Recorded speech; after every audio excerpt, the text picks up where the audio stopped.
It's never a low-key Saturday. The big Warwick Saturday is never a low-key Saturday for Dan Skelton either, is it, Dan? Hello. It's never a low-key Saturday for you, is it? There's been plenty of them, Nick. Oh, come on. We know that come Warwick in the middle of January, it's Dan Skelton Day, but some of us were foolish enough to forget it.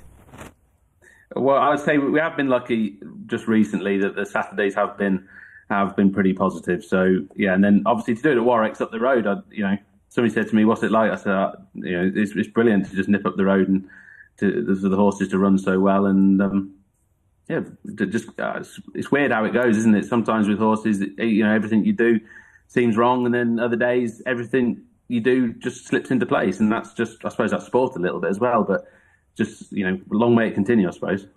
We just had a little look at Galia de Liteaux, the mare who won the novice chase.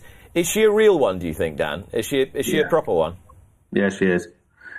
She is more effective. Like, however good she is significantly more effective on soft ground. So, if she happened to be a 140 horse on good ground, I think you can upgrade that at least £10 on soft ground. She has a fabulous attitude. She sees the trip out well. She loves jumping. And then what happened at Kempton in the Cottage Star, she made two mistakes. She made the second one because she made the first one, and that's what novices can do. And actually, in a weird little way, after she'd made that second mistake, Harry pulled her up, and she didn't get a hard day. And because she didn't get a hard day, she could run and win yesterday, I think, if he'd have kept her going to finish a remote fourth. I don't think we'd have performed like we did yesterday. So again, sport, sometimes you make the right decision for the wrong reasons, and it just comes off.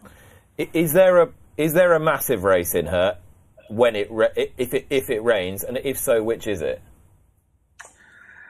I think going into the spring, you have to be you probably have to be aware that the ground will potentially scupper like the big one, but it wouldn't be beyond to think that next year she could be running. I would fancy her in something like a Many Clouds. To say a Grade 1 is a big deal, and where do you find that Grade 1 on that type of ground?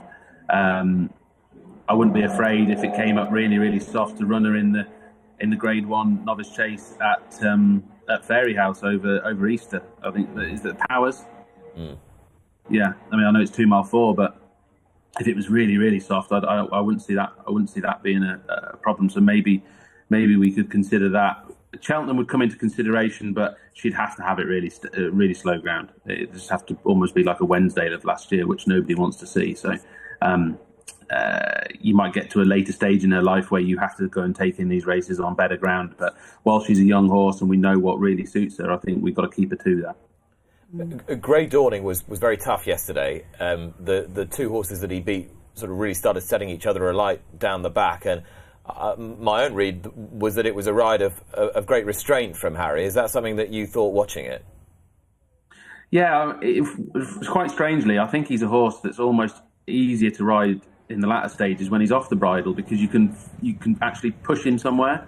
When he's on the bridle, he's one of those horses that he wobbles around a little bit, and if you see here, look, he goes left, and then on landing, Harry pulls him back to the right, and then you can see he just wanders around a little, and when he's on the bridle, he can just be a little inconsistent. He's actually better when he's off it, and you can sort of keep forcing him. But they went a real strong gallop in that race yesterday, and the second and third were a long way clear of the fourth and fifth, and at the end of the day, Grey Dawning was quite authoritative from the back of the last.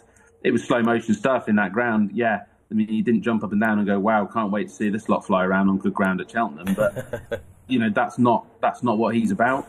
We'll enter him in the Neptune, but I think if we were to go there, he'd go for the Albert Bartlett, because I could see that track, and ultimately the way the race suits him, the way the races run suit him significantly more. Yeah, proper stayer, but a high class one. How good is West Balboa? Clearly she was well handicapped yesterday in the very, very sticky and difficult ground at Kempton, but you ran her in a Grade 1 last year. Are you minded to push her up again? Yeah. she had 2 runs in novice hurdles last year. She won on the bridle at Warwick. She was second to stage star in a Grade 1. That's no disgrace. This year, the only sort of run I could get her, race I could get her in really that sort of made any sense at all was at Sandown, and she just took a blow after being off for so long. Really fancied her yesterday.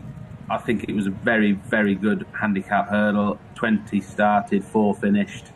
You've got to be a good horse to even get round yesterday, apparently. And if she'd have pinged the last, she might have won a little easier, and it might have took a sort of slightly more sort of long-term sort of positive view on fancy targets. But it doesn't diminish the jump at the last and the distance she's won doesn't diminish my opinion of her. And we'll just see what the handicapper does, because if he reacts sensitively, then we may just look at another handicap before we took in some graded races. If he was reacted aggressively, then we would take a different view. Running in the colours of Roxana as well, and you made the point yesterday about how well you've done with good fillies and mares. Is there something about your training regimen that suits them, do you think? I haven't got a clue. I haven't got a clue. But I did make a very conscious effort right when I first started training. When you go to the sales, the fillies are often the cheaper of the two, rightly or wrongly. You can often get a very well-bred filly and a good-sized filly for less money. A lot of the owner breeders were keeping their fillies to race. And there was a lot of leases going on with good horses, good well-bred horses. And I made a sort of a mental note right at the very, very start. If we can do well with fillies, it's going to help us significantly. And ultimately, I've got an interest, and I always have had an interest in the breeding angle. And obviously, we've taken that much further this year, but or over the last 3 years. But I think that if you Honeysuckle's shown, and many more before her, that £7, if you've got a really, really good one, that £7 can, almost be for free. So yeah, we've always done well with the fillies, and we've always had it in our mind that we should do. So perhaps we're a little softer on them between races. You've got to be hard on them to get them fit. You've got to be hard on any horse to get them fit, but perhaps in between we're not quite as hard on them, and that suits them. Dan, thanks so much for your time. Oh, before you go, I just wanted to ask one more thing. I put it to your brother earlier in the week that his celebration should be called the Seagull. He was absolutely livid with me. He said it was the worst name he could possibly think of. But has anyone come up with a better one yet? I heard the 2 yesterday. I heard the Harry plane. Oh dear. And the Skelicopter. Make of those what you want. Has it been the source of sufficient amusement in and around the yard in the morning? Yeah, it has.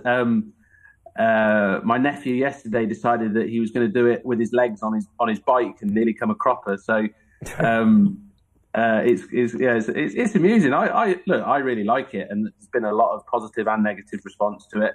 But at the end of the day, Harry has a responsibility as one of the leading jockeys, and now he's now we're sort of winning these better races.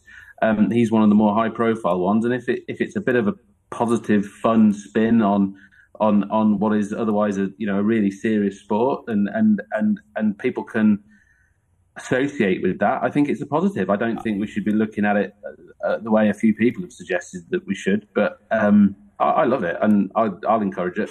Is it one of those things, and I don't know because I'm not, it's a long time since I've ridden a horse, but I saw there was a bit of a video doing the rounds earlier in the week, a viral video of somebody copying it at a yard and duly getting bucked off at the same time for trying to do it. I'm sure you've seen it. Is it one of those things that you just have to trust people's instinct? Yeah, you do something if you know what I mean? I think it's different. I think it's different going past the post on a horse that's just done upwards of 2 miles and is not a fresh horse than doing it when you first hop on a fresh 3-year-old and think that it's going to go well. But at the end of the day, people fall off horses every single day. There'll be fun riders falling off today, left, right, and centre, round around the country that they never expected any danger of falling off. If you get on, you can fall off. Harry takes a measured risk, and he is a professional. And is it really much different to Frankie jumping off one? Well, I mean, as I say, you've just got to leave it to the instinct and the judgment of the person concerned. If it goes wrong for them, it goes wrong. If it doesn't, it doesn't. Anyway, I think it's I don't really have a strong view either way. Yeah, if he wants to do it, let him get on with it. Exactly. The one thing I would say is I agree with the seagull. I think we'll keep that out. I explain my working, but I can't explain that on a family showdown. So I'm gonna have to leave it there. Thanks so much. Bye. Watch live racing now on racingtv.com.